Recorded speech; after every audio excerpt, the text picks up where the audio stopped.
gentlemen, boys and girls, species around the multiverse. Welcome to Geek Syndicate episode 337. What are we doing? I'll tell you what we're doing. We're bringing the sass back to geekdom. I am, as always, Monts, and with me, as always, is... I am Nuge, still here, still doing what we always do, bringing sass. It's been a while. It's been 2 months. I know you've been thirsty for sass, but it's coming, peeps. So I thought I should explain why it's a bit sporadic. Well, it's sporadic. Well, can I just jump in before you explain? Just to explain for you. So I've been off doing my one-man show, Rum Tum Tucker, which obviously hasn't allowed me the time to be involved with doing the Geek Syndicate podcast as much as I would like. Dave's been doing some little thing, you know what I mean, as well, but. Oh dear Lord! Oh, yeah. So while Barry's successful tour of Rum Tum Tucker has been doing the country, by the country, he probably means his living room. Broadway next, people. You wait and see. 2022 Broadway. Yeah, I've actually been doing a show with other people. Called The Curious Incident of the Dog in the Nighttime for the National Theatre, and it's been a bit full on. I've done more exercise in the last 7 weeks than I've done in the last 35 years, man. I still say it was hilarious that I spoke to you last week, and I rang you, and then it went to voicemail, and then you rang me back, and you said the first thing you said was, "Yeah, sorry, but I couldn't talk before I was working out." And after.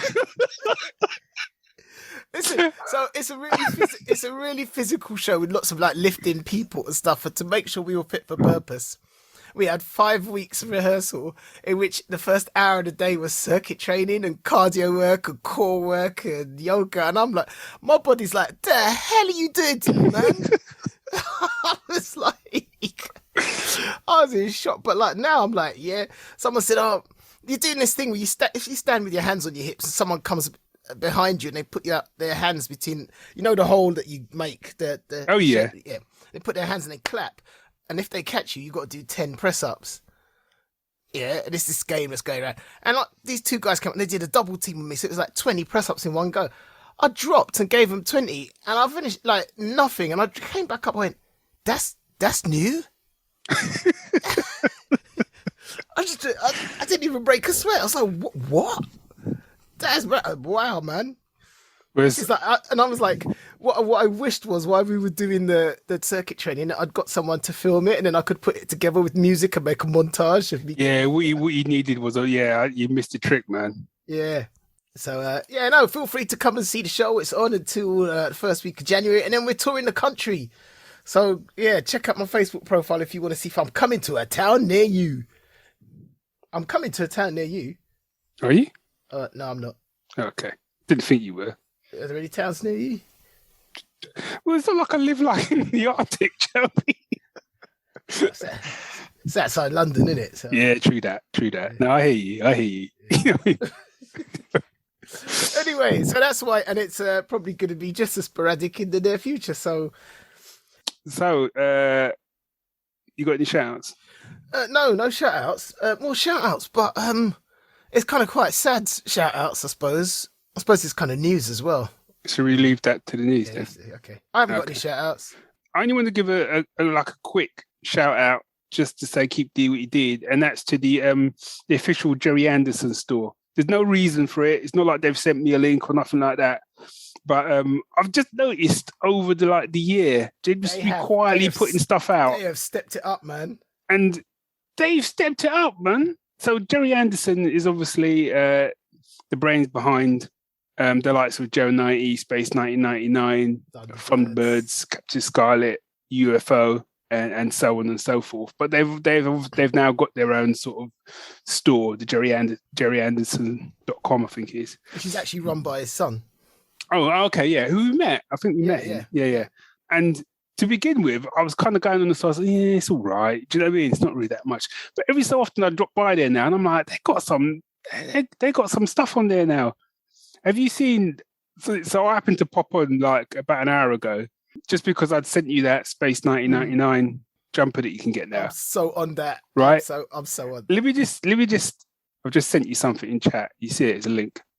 It's the priest who married me.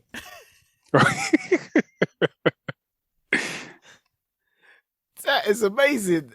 Have you which photo did pop up? Is one of his arms crossed? Yeah. Yeah. How badass is that? So it is. So if you watch Space 1999 back in the day, the commander was called John Koenig, and it was played by Martin Landau, and it's a 1/6 scale replica figure of him. And the thing is, a lot of the times you see these figures, and you're like, it vaguely resembles the character. You know what I mean? It's a bit embarrassing, really. This is on the money. That's Koenig, man. Yeah. I mean, even down to the details of his costume, actually, in his comlink and whatever. Mind you, it's about £200. It is 200 boys. Do you know what I mean? I mean, it's not. It ain't cheap, but it's not cheap. In the realms of detailed model work, it is stunning, man. You know what I mean? And that is kind of around the price you were paying for that level of detail, I think. I mean, I'm just looking at even the hands. Yeah. Yeah. You know, the fingerprints and also he does look a little bit. So when I was getting married, Barry was my best man. And if you were in the church, you'd have seen me. I was standing at the front, and you'd have seen me turn around and beckon to my best man, and he come forward, and I whisper something very intently to his ear, and he nods and goes and sits down again. And people are wondering what's happened there. What happened was, as I called him up and I went, "Don't you think the priest looks a bit like Commander John Koenig from Space 1999?" Which I was sitting there going, he looks a lot like the dude from Space 1999. When really I should have been thinking about the sacred duty that I'd been asked to perform, like where the rigs were. It was all I could think was, he looks like John Koenig, man. I wonder if Dave knows. No, I wonder if Dave knows. And I'm like, I should probably be, concentrating on the happiest day of my life kind of thing. But, I mean, technically, it was, because you got married by John Koenig. I mean, come on, man. I mean, that's the dream, isn't it? Yeah. You know what I mean? Right, shall we crack on with some news? Yeah, it's time for the news. Yeah.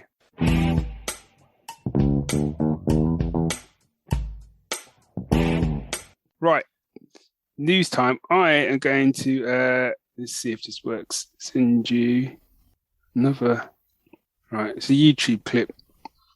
Let me know if it works. It should say it's like a robot. Is that? That's a scary looking robot. Are you watching it? Oh, okay. Holy! What the hell? So as Dave continues to watch the clip, I shall say to you, this is the first look at Mika, most advanced humanoid robot from Engineered Arts, designed as a platform from AI and human-robot interaction, HRI. It's going to be shown at the Consumer Electronics Show in 2022. And it is scary as all hell. Haven't we got enough TV shows that have shown us? So have you finished watching it now? Yeah. So basically, the whole deal with it is this kind of AI robot is it reflects kind of human emotions, and when you watch the video, it's almost like they turn him on, and he looks shocked. Yeah, and he's like, "What am I?" He's looking at himself, and the thing is, it's not just that he's looking at himself; it's the facial expressions. Yeah, it's blinking. Yeah, as well. Yeah, it's just I'm like, and I'm saying I watched this by chance today, and I'm like the world isn't in enough shit as it is. Right, we've dropped the ball. All this other stuff's been going on, and quite slowly, AI robots are coming, and we ain't even realised. We know how this ends as well. You know what I mean? Badly. We've read enough of the books, man. The thing is, Mons, right? It looks like the Terminator when it shows, at the start of Terminator, when it shows them without like the Arnie skin and it's just the Terminator. It looks like a Terminator. Yeah. And they've just got to the part of putting the face on. I'm like, are you people mad? And you bear in mind stuff like, was it the two Google AIs that they had to turn off because they started talking to each other in their own language? They invented their own language. So I mean, like, come on, man. We can see where this is going. We can see where this is. Stupid.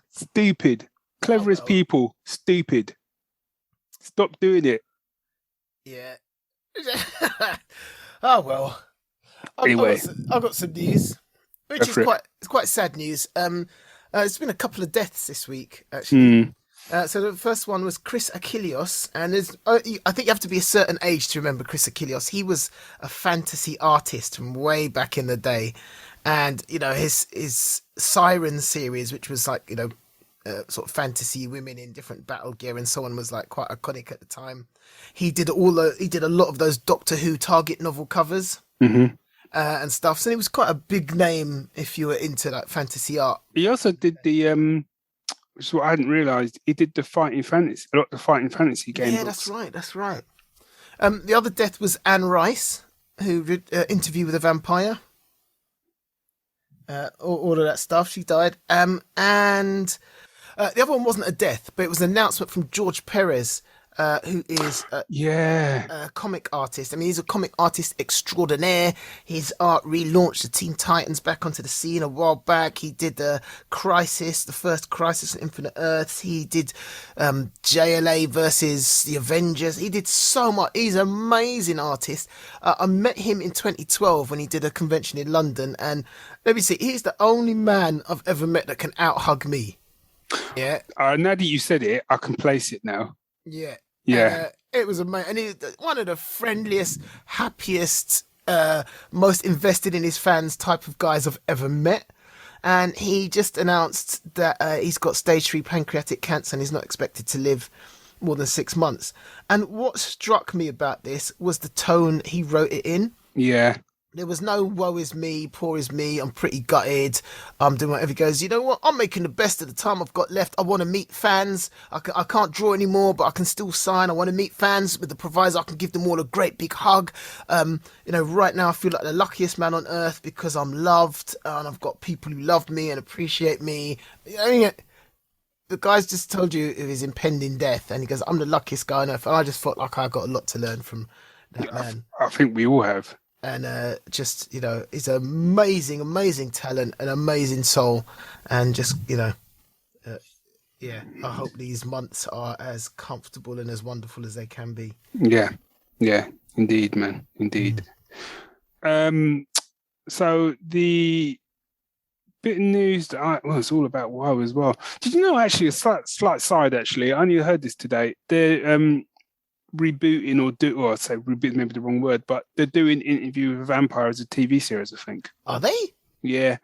I don't know much more about it. I need kind of heard a bit of to be honest, I think I watched Interview with a Vampire. I don't remember much about it. It's a Tom Cruise one, isn't it? Yeah. Yeah, I don't remember a great deal about it, to be honest. So maybe from that perspective. I remember reading the series back in the day.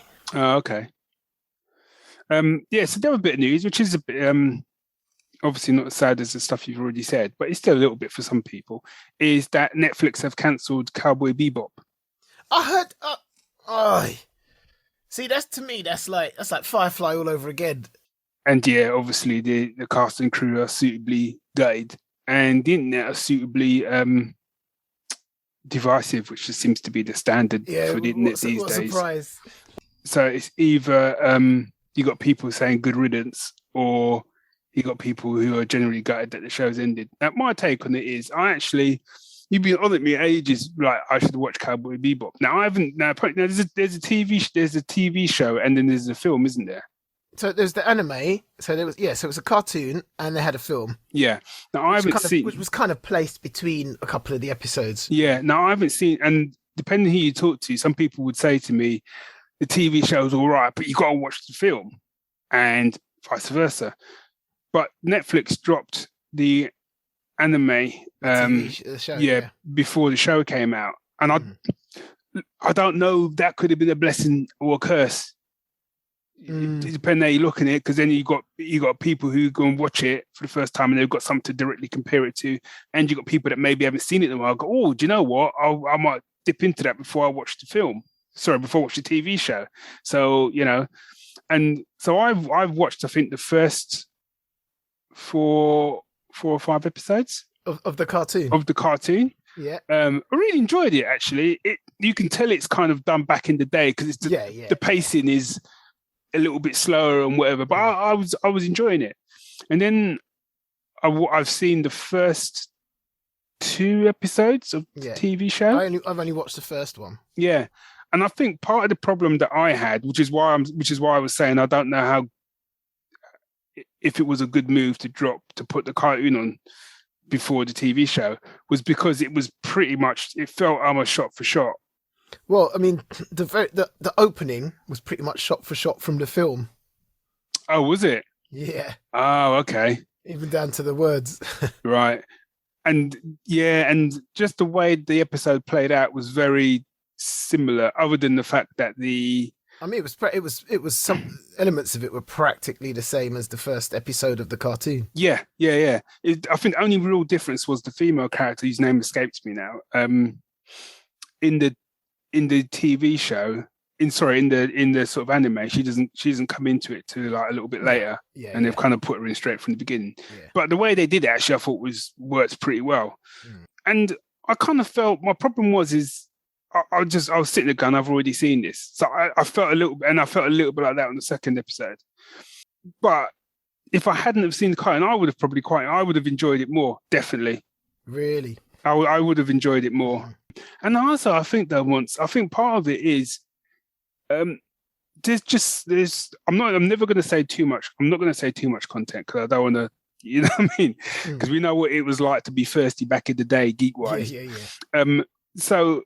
But there's so much content now that your bar has to be set high from the get-go. People, we now live in a kind of world now in terms of like that kind of content where if you're not hitting it from episode 1, people like boom them out. You know, I think the days of like, I'll give it 4 episodes or I'll give it a season. I think less and less people struggle with that because I can drop that and there's at least 6-7 shows I could go straight onto. Yeah. Well, that's the thing. Like I say, I've been looking forward to it, and like I'm kind of like, you know, even if it's step for step, I'm still quite happy with that because.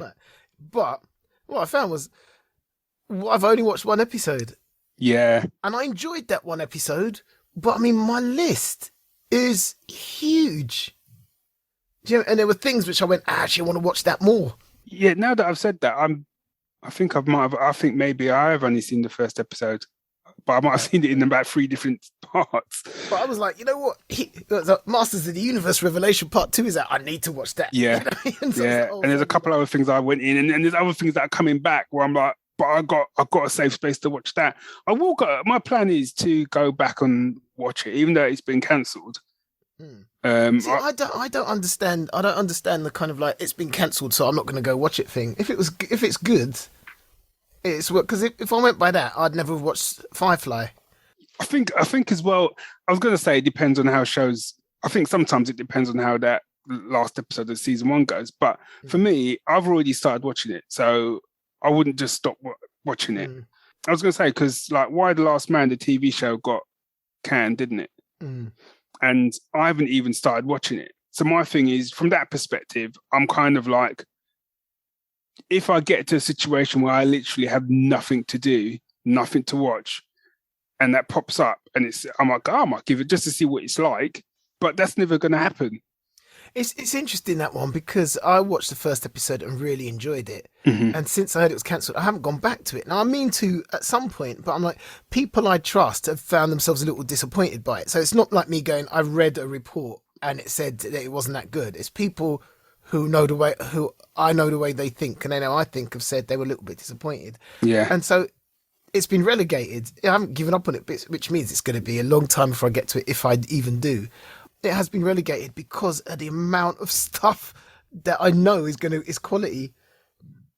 Well, talking about the amount of stuff, how about we do some week that was?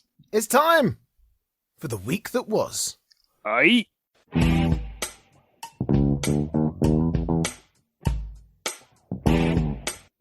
My first pick is a comic, just because I'm going to skip straight ahead and say, but you got to pick up this comic. I haven't even finished it yet. I haven't read any comics in a long. I was just thinking it's been a while since I even looked at a comic. Me neither. Me neither.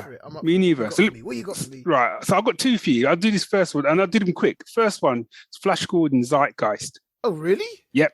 This is from. See that coming? No, this is from Dynamite Comics. Yeah. Right. And I've got the blurb, but I'm like, I don't need to write the blurb because it's by Eric Troutman. Artist is Ron Adrian and Daniel Hidro. Oh, I haven't got the letter of her. No, I should have got the letter. Apologies. But when I've been meaning to pick it up for a little while, just because the cover really pulls you in. It's an Alex Ross. It's an Alex Ross cover, and I think it's got Ming the Merciless on one side, and it's got Hitler on the other side. I'm just looking at that. Is a proper pulp cover, isn't it? Yeah, and it's set in 1934. So obviously, originally when they originally did Flash Gordon, it was in the 30s. Yeah. And mate, when I opened this yesterday, I've already done, I think it's 10 issues is the first volume, and I've rinsed 4, which might not seem much to any like real comic person, but for someone like me who haven't been reading comics for a little while, yeah, I'm in. It's because it's basically the Flash Gordon film, but done much more seriously. Yeah, okay. Because I'm just looking at it because it gives you like on Amazon you can sample it. Yeah. And I'm like, the very first thing is like, Clytus, I'm bored. Bored, yeah. Can you offer me today? Yeah. I'm like, yeah. I'm in. And the panel is the same kind of panel with the Earth, and it's got that kind of almost like the crosshairs on it, like from the film. Yeah. And I love it. The art's fantastic. I love the fact that actually it is set in the 30s. It's proper pulp, but you've got this kind of, I don't want to give away too many spoilers, but the whole idea of it is that on the Earth side, you've got Hitler is basically he's kind of working with Ming. Right. Well, not working with him, working for Ming. Ming's almost that kind of like, you can have the Earth, you know what I mean? But, you know what I mean? You're like a subject of Mongo now, do you know what I mean? And there's like an undercover team from like the Mongo kind of resistance that are on Earth to try and stop Earth being annexed to Mongo. So you've got that side going on, and then obviously you've got your typical Flash Gordon stuff going on the other side where they've traveled to Mongo and stuff. But there's so many parallels to the film, and I know obviously the film is based on the old sort of newspaper strips anyway. But the way they do it is brilliant because it still feels like you're watching the film, but it's just got a bit more of an edge to it. And I think I'm just because Amazon gives you the first comic completely as a sample. I'll just scrolling through. You can stop talking, man. Okay, I'm done. That's from Dynamite Entertainment, and that company knows how to do pulp, man. That's all I'll say. They know how to do pulp, man. The next comic, which I will quickly say, I will read the blurb. This is Heavenly Blues. I saw you post about this. Yeah. But I'll read you the blurb, right? Yeah. Tired of eternally torturing sinners and ready to spit in the face of judgment, the souls of the greatest thieves in hell are teaming up to pull the ultimate heist on heaven. Betrayed bank robber Isaiah Johnson is aiming for one last shot at greatness. Pre-teen scam artist Erin Foley is desperate to lash out at the judgment system that damned her. When the disreputable angel comes offering a deal too good to be true, this unlikely duo gets the chance the world's been waiting for. Assembling a crew of broken souls from across time, they form a force nothing in heaven or hell can withstand. Come on! I mean, yeah, okay. Right, written by Ben Kahn, art by Bruno Hidalgo, coolest name ever. Lettered by Cat Crow, equally cool name. Yeah. I loved it. 6 issues and done as well. It's a mini series. Okay. On that. Yeah. No, I saw you post about it and I was like, okay. Yeah. If you love Who doesn't love a good heist story? If you love leverage and you love hustle, you got to pick up this comic. Right. That's good because I need comics. Yeah. All right, nice. So really interestingly, I've been, because of TV shows that are on, which are based on old stuff that I read years and years ago, I've been rereading the old stuff. So the 2 shows that I've been watching are Foundation, Now TV or Apple. It's Apple. Or Apple TV, yeah. And The Wheel of Time, which is on Amazon, which is on Prime. And so I went back and I read them. Oh, which one first? Let's do Wheel of Time. So I went back and read the first issue. Now, Wheel of Time, the first book, Wheel of Time, from the Wheel of Time series. Now, I think there must have been about 14 of them in the end. I lost track. And I got to book 7 or 8, maybe 8 or 9, I don't know. And I just remember going, nothing has happened for the last 4 books. I mean, literally, they're chunky and nothing. There was more padding than Harry Potter. And apparently the end of the series was good, but I never got there because I couldn't get past the boredom of those middle books. But I remember there was a reason I was mad for it. And I remember me and Pete McNulty, I used to live with at the time, he was mad for it, I was mad for it, and it was his birthday, and I got him this this huge book, which was like a resource to the Landed Wheel of Time, and I gave it to him for his birthday, which was like a week before mine, and he went, "Oh, you may as well keep it." I went, "Why?" He goes, "I got you the same thing." So it was just to interrupt. Did you read? Were you reading the books at school? Yeah. Because I remember I always remember one where it was almost like three of them on a cover or something. Yes. Yeah. Okay, yeah. Yeah. And so I thought, you know what? Let me go back and reread it before I start watching this show, and because I want to go in it.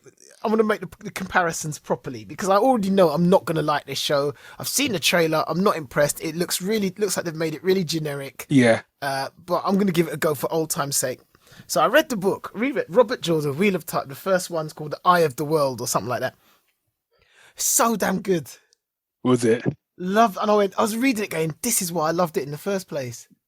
Okay. I really enjoyed it. Great characters. Back in the day, women characters were never going to be written. There was a lot of women in it, a lot of powerful women, all the rest of it. Writers tended to write women with certain characteristics of jealousy and stuff like that, and dependent on men. Not dependent on men, I don't know. It's a lot more subtle with Robert Jordan, but you could see it there. Anyway, beside the point. All in all, I'm enjoying the book so much.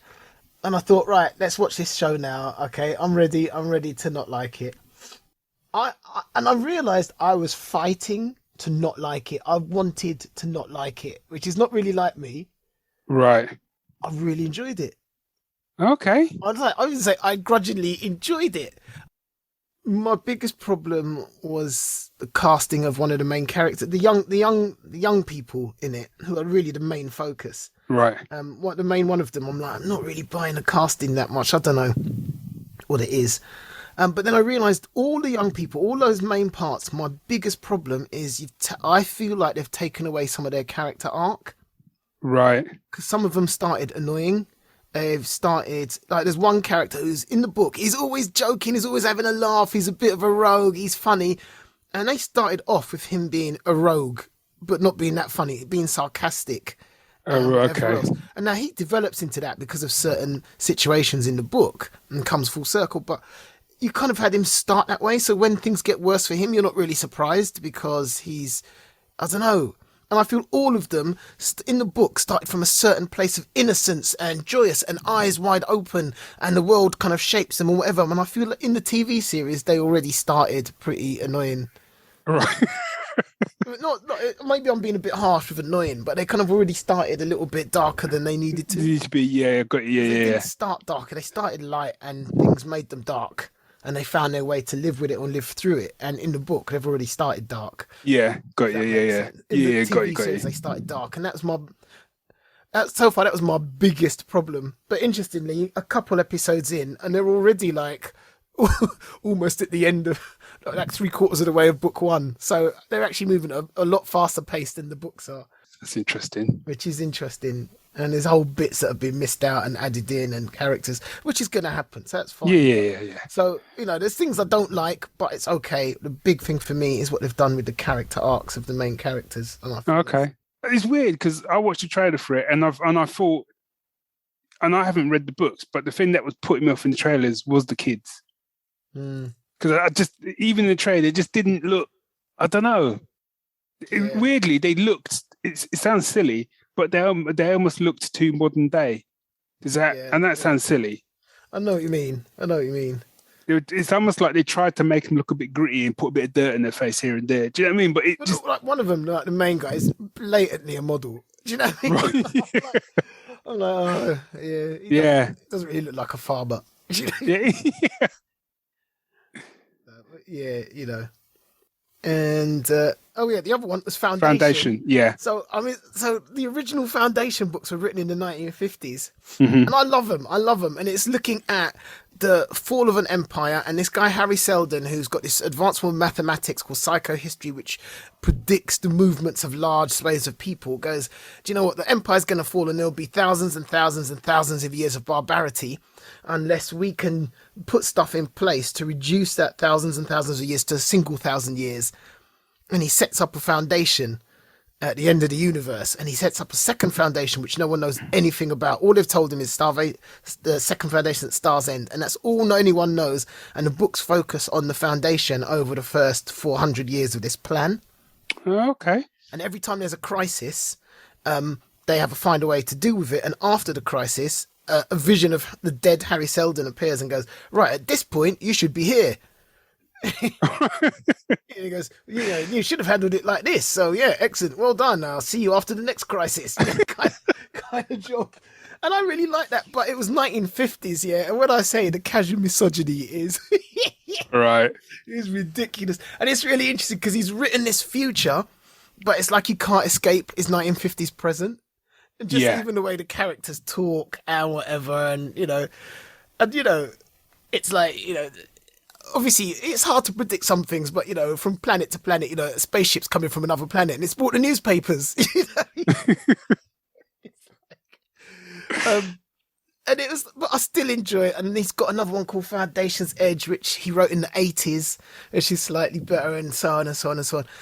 So the TV show, I'm just gonna have to come out and say, is loosely based on the Foundation. Okay. And once you've got that through your head, it's actually a very enjoyable science fiction show. Okay. Because the whole thing about this is you can't predict individual movements, and in the TV show, it's like, yeah, this all lies on this individual. I'm like, what happened? Right. And yeah, and stuff like that. But I think it's an enjoyable adaptation, but it's very, very, very deep, very, very deviant from the source material. Well, I've not read. I haven't read the book. I've heard someone said to me like it's one of the prettiest looking shows that they've seen. I think it's definitely worth a watch. I mean, if you're an Isaac Asimov purist, you might hate it. But Yeah, if I'm you all right. get yourself past, I think you'll be all right. And it's one of the emperors. The emperor decides to punish this girl for something, and it is one of the harshest punishments I've ever seen. Really? It basically tells her what he's gonna do, and you just look at her face, and you're just like, I don't know if I could. I wish I didn't have the knowledge that this is what's gonna happen to this girl. Wow. It's like, I mean, but yeah, no, it's definitely worth a watch. I'm really enjoying it. Okay. Well, I got to mention these two briefly. You've got so much to get through, man. But I started to. So they've dropped the second series of Alex Rider. Yeah, I've seen that. And I'm like, I think I'm 3 episodes in. Yeah. And we both loved the first season. Yeah, absolutely. And 3 episodes in, I'm like, this is just as good once. Really? Yeah. And what I quite like about it is actually, the whole point of Alex Rider is he's this kind of, he's a kid. He's been trained by his uncle. He didn't realize his uncle was training him, and his uncle effectively worked for a top secret part of the government and stuff. And in the first season, something happens to his uncle, and then he kind of gets pulled into the adventure, as it were. But he's got all these skills, and obviously he saves the day in the first season. It's not really a spoiler. But what I liked is with the second season, the way it picks up is he's trying to deal with the fact that he was thrown into this ridiculous set of circumstances to the point of that he's seeing a therapist. It's a mild spoiler, do you know what I mean? Yeah, but just the point enough, of yeah. And I was thinking it's not often that you see that. And with a lot of shows, where you get a character like that, you just roll on to the second season. It's just and he's back in it, or he gets pulled back in, which is what happens. But what I quite liked is he basically had PTSD from what happened. No surprise. And I thought it was wicked.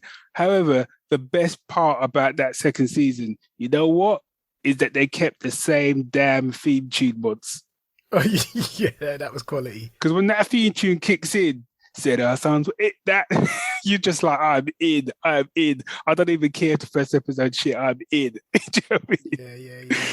So yeah, it's a cracker. It's a cracker. And secondly, after watching Doctor Who Flux, I've only seen the first episode. Yeah, I don't want to say. I'm glad you said that then, because I won't spoil it. But I've now been listening to the unit audio dramas. Oh, nice! They're on my horizon. So I'm currently. I hadn't realised. And put me straight. I hadn't realised that actually there's like, I think 4 box sets which have the new sort of unit, which with Kate. Kate Lethbridge Stewart, and I've jumped right to the end and I'm listening to box set 4. But what Ant was saying is it doesn't really matter, the stories are relatively self-contained, but the one that I'm listening to actually has some of the characters from the original unit. Okay. So I think there's a guy, was there a guy really called Captain Yates? Is it Captain Yates? Yeah, Mike Yates. Yeah, Mike Yates, that's it, yeah. So but obviously it's modern days, he's like an old man now and stuff like that. And it's wicked. It's wicked. It is really good. I wasn't sure, but I'm like, I'm in. I'm on the last story now. All 4 stories are kind of linked, sort of loosely linked. But I'm like, Big Finish. They just know how to do it. The only comment I would say, you need to have something on your site, and maybe you have got something in your site which tells me like the chronological order of things. Because there's so much. It's just you could live it if you're an audio drama fan and you like a bit of Doctor Who and you're not listening to like the Big Finish stuff. You're just missing out. End of. I know. It's just. I always said this: if Doctor Who went off the TV, as long as Big Finish was still making it, I probably wouldn't miss it that much. You know what? I call it as I see it, and I listened. That was it. Before I listened to Unit, I listened to some of the David Tennant ones. Yeah. And I'm calling it. I'm sorry. You know what I mean? It's better. It's better. It's consistent. Yeah. As well. It's absolutely consistent. Doctor Who can be up and down, but Big Finish are consistent. No, I'm on it. That's also good. Man, today's been a gold mine. I've got you. Yeah, man. I've got audio. I've got comics. Nice. Before we move, because I know you might want to talk about He-Man, I'll quickly say, because I know you've watched, I think, the first episode of it.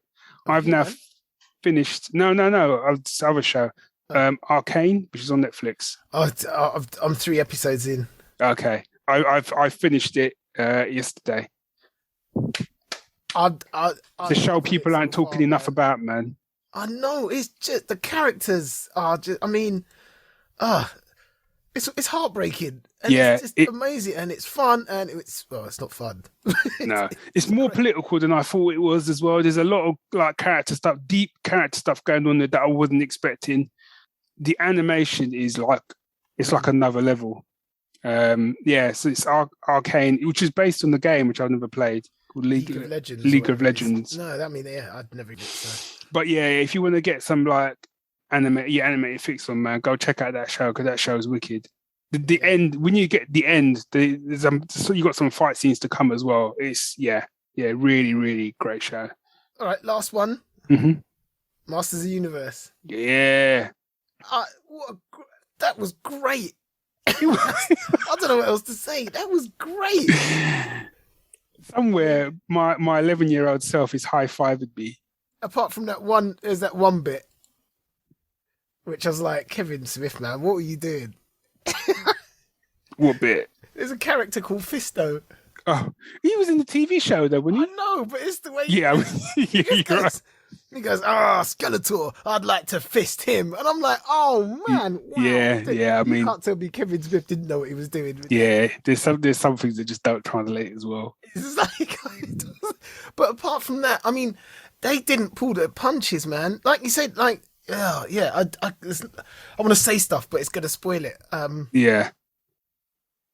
Yeah, but no, some of the fight scenes were like... And it just seemed to me like the animation just turned up a notch in the second half of it. Yeah. And I didn't find Sarah Michelle Gellar as annoying as I did in the first half. No, weirdly. I feel like I feel like it took her 6 episodes to find her character. Yeah, weirdly, now that you've said that, neither did I. And I thought she was the she was the one that kind of I struggled with in the first half. Everyone else was just bringing their A game, and she was the one that just felt like she was calling it in. Yeah, it just felt like it was. I just kept thinking, what's Cher and Michelle Gellar doing there? Yeah. Do you know? As opposed to Tila. Yeah, and I think you're right. I think in the second half it was Tila, so I was all good with it. Yeah. But props to Mark Hamill Skeletor. Oh, Mark Hamill, man. Nailing it, man. He nailed it, man. Yeah. And he, man, in that second half. Yeah. Proper. He-Man Hulk, I call it. Yeah. He-Man Hulk. There's one sequence, I'm not going to spoil it. There's one sequence in the finale, and I must have watched that sequence about 4 or 5 times. Yeah. I call it the For Eternia scene. You know the bit where he sort of says, I still think it was a bum line where someone sort of said, he's like, get to safety. And she's like, is there anywhere that's safe? He's like, there's one place that's safe, behind me. And he's like, let's go. And there's a dude running alongside him. And he's like, yeah, come on. I was like, please. What I loved is like, you know what I mean? It was down to the wire. You got villagers with pitchforks just doing their bit, man. Everybody was bringing their A game, but that scene when my boy was just taking out people left, right, and centre, and then he lands, he's just like, For Eternia. I was like, this is a show. It's a show. And I never thought I'd be cheering on Skeletor, man, but when they were fighting to team, man. My boy pulled out some skills, man. He pulled out some skills. Oh man, I was on the train watching this, and I don't know what people were thinking because I had the biggest grin on my face. I was like, yeah, loved it. Yeah, it's it was a cracking show, man. It was, man, it was. So there it is. It's been a while, and we've talked about some of the things that have excited us over the last couple of months. Let us know what you think. Do you agree? Do you disagree? Are we talking nonsense, or are we avatars of rightness, or whatever that means? I don't even know what that means. No, me neither, to be honest. So you know how to do it. The geeks at what are we called? The geeks at geeksyndicate.co.uk. All over social media as Geek Syndicate, and don't forget to check out the website geeksyndicate.co.uk. And if you like the show, tell a friend. And until next time, and we'll try and make it. We'll try not to let it be so long next time. We have to check out my schedule. Till next time, Geek Syndicate. We out. Also, Happy Christmas. Oh yeah. Happy Christmas. A little thing called Christmas coming up. Happy Christmas or Happy Holidays. Or Happy Life Day if you're a Wookiee. Happy Day season. Wookiees do Life Days, don't they? Yeah. Happy Life Day, Chewie. Hope you're enjoying that medal now your best friend's dead. Sorry, that's a bit dark with it. Wow. All right. Well, don't even start me on Chewie, man. Don't even start me with the whole how they treat Chewie in the new trilogy. It's just wrong. It's just wrong. No two ways about it.